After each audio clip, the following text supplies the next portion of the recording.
Hello friends, welcome to my channel. I am doctor Bina Sethi और आज हम बात करने वाले हैं श्री अन्न यानी कि सुपर फूड्स। सुपर फूड्स किसके लिए? कपल के लिए या सबके लिए? जी हाँ, ये जो श्री अन्न की हम बात करने वाले हैं या हम सुपर फूड्स की बात करने वाले हैं, वैसे तो ये सबके लिए ही अच्छे हैं, लेकिन अगर इसको वो कपल जो कि प्रेगनेंसी प्लान करना चाहते हैं, फैमिली वे पे आगे बढ़ना चाहते हैं, तो उनके लिए इससे अच्छा भोजन कोई और नहीं हो सकता।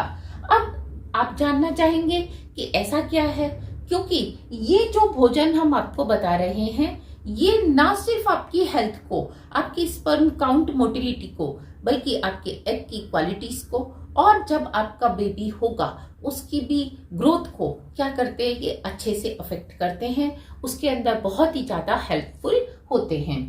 इस श्री अन्न का नाम या इस सुपर फूड का नाम है मिलेट्स। आप सब ने आजकल देखा होगा कि मिलेट्स को लेकर एक बहुत ही ज्यादा अवेयरनेस चल रही है कि हमें मिलेट्स खाने चाहिए, या हमारे पूर्वजों का जो खाना था वो मिलेट्स था, उसमें गेहूं या चावल बहुत ही कम थे। लेकिन आज की तारीख में सबने क्या किया है, इन मिलेट्स को छोड़कर और उन्होंने अपना खाना पूरी तरह से स्टेपल फूड बना लिया है, या तो राइस को या फिर व्हीट को। तो आइए हम जानते हैं आज मिलेट्स के बारे में कि मिलेट्स कौन कौन से हैं और इनको हिंदी में क्या कहते हैं, या क्या ये हम ऑलरेडी खा रहे हैं तो हम कितना खा रहे हैं। तो सबसे पहले मिलेट्स में हम बात करेंगे। मिलेट्स के कई टाइप होते हैं, उसमें है बैरन्यार्ड मिलेट। बैरन्यार्ड मिलेट को हम सांवा कहते हैं, सामा, या फिर इंग्लिश में हम इसको बोलते हैं सावक के चावल। जी हाँ, जो आपने सुना कि व्रत में आप खाते हैं सावक के चावल, जो सेमोलिना यानी कि सूजी से थोड़ी सी बड़ी होती है और साबूदाने से क्या होती है, थोड़ी सी छोटी होती है। और इसको खाने का तरीका हम आपको बताते हैं। चाहे तो आप इसकी खिचड़ी या इसको चावल की तरह वेजिटेबल्स डाल के बनाइए, जैसे खिचड़ी बनाते हैं, आप इसको पुलाव की तरह बनाइए कि बिल्कुल खड़ा खड़ा, या आप इसकी खीर बना के खा सकते हैं, और नहीं तो आप इसको अच्छे से बॉईल करके फिर इसको मैश करके आप इसकी चपाती बना के भी खा सकते हैं, और चाहे तो इस चपाती में कोई और मिलेट्स भी ऐड कर सकते हैं।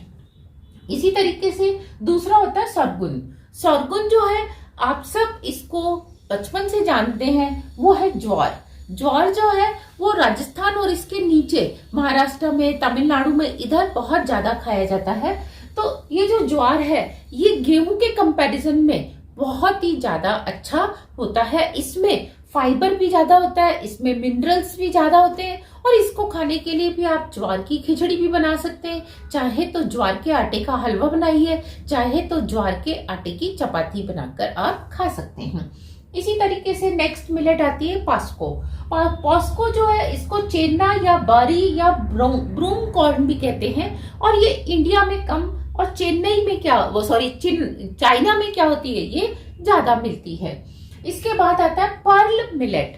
पर्ल मिलेट क्या होता है? बाजरा। जी हाँ, बाजरा। देखिए अभी ये इसको ऐसा मानते थे हम कि ये तो गांव वालों का खाना है। जी नहीं, ये आपका बिल्कुल हेल्दी न्यूट्रिटिव खाना है, जिसको अगर आप व्हीट से रिप्लेस करते हैं तो आप इजीली इसको रिप्लेस कर सकते हैं, मतलब व्हीट को इससे रिप्लेस कर सकते हैं। सिमिलरली फिर आता है फॉक्सटेल या फिंगर मिलेट। फिंगर मिलेट जिसको हम काकुम भी कहते हैं, कांगनी भी कहते हैं, और ये भी बहुत ही आप देखेंगे मिलेट्स की तरह, ये भी जो मिलेट है ये आपको व्हीट का एक तरह से रिप्लेसमेंट बन सकता है।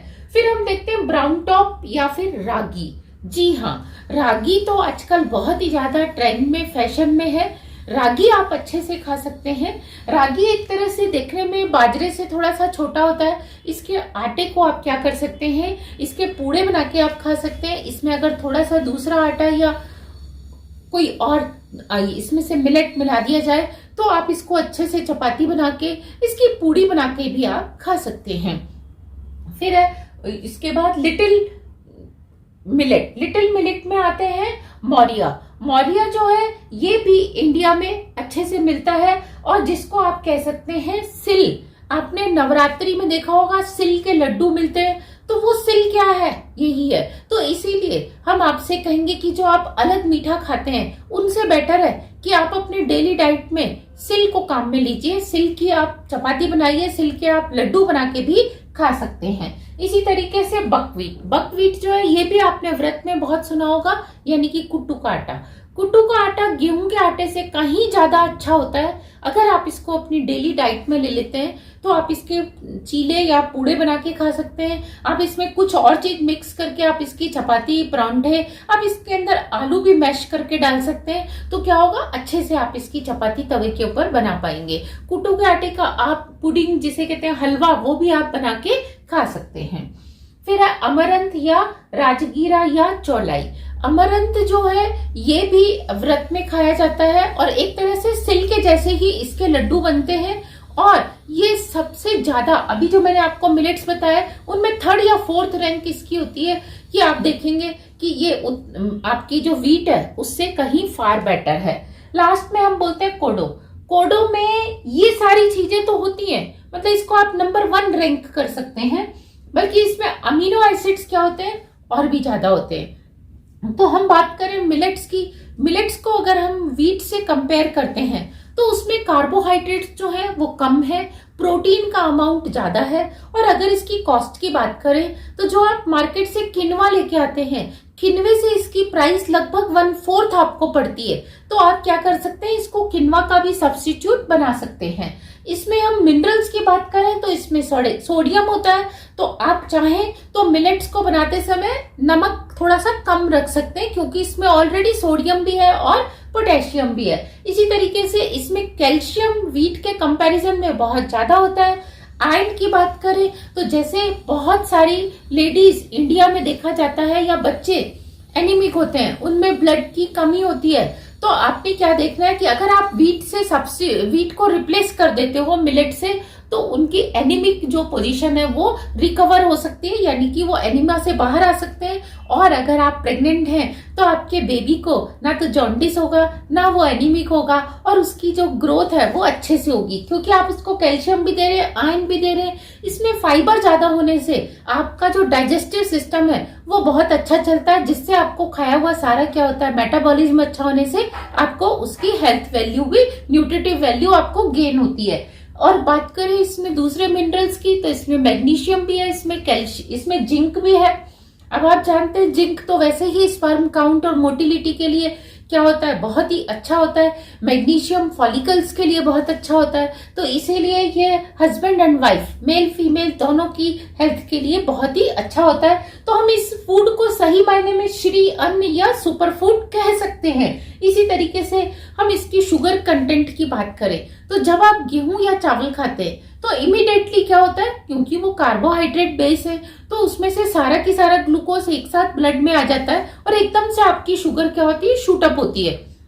लेकिन इसका जो डाइजेशन है वो धीरे धीरे होता है, तो इसमें से क्या होता है, जो आपके शुगर कंटेंट है, ग्लूकोज है, वो धीरे धीरे ब्लड में मिक्स होता है। तो एक साथ आपकी जो, अगर आप डायबिटिक पेशेंट हैं तो एक साथ आपकी शुगर शूट अप नहीं होती, धीरे धीरे ग्रेजुअली आप पूरे दिन में शुगर को कंज्यूम भी करते हो और साथ साथ वो आपको गेन भी होती रहती है। यानी कि एकदम से आपको ऐसा नहीं लगेगा कि मेरा पेट भर गया, आपको धीरे धीरे क्या होगा, इसकी एनर्जी और इसका कार्बोहाइड्रेट आपको मिलेगा, जिससे आप अपनी डायबिटीज को कंट्रोल कर सकते हो। इसके अलावा यह आपके कार्डियक जो एक्शंस हैं उनके लिए बहुत ही अच्छा होता है, यानी कि आपके हार्ट की हेल्थ के लिए बहुत अच्छा है। तो मैं आप सबसे रिक्वेस्ट करना चाहूंगी, खासतौर से अगर आप बेबी प्लान कर रहे हैं तो आप इस डाइट के ऊपर 2-3 महीने पहले से ही आ जाओ, और जब आप प्लान कर लेते हैं तब भी आप इस डाइट के ऊपर रहेंगे तो मम्मी और बेबी दोनों की हेल्थ के लिए बहुत अच्छा होगा। और पापा साथ में खाएंगे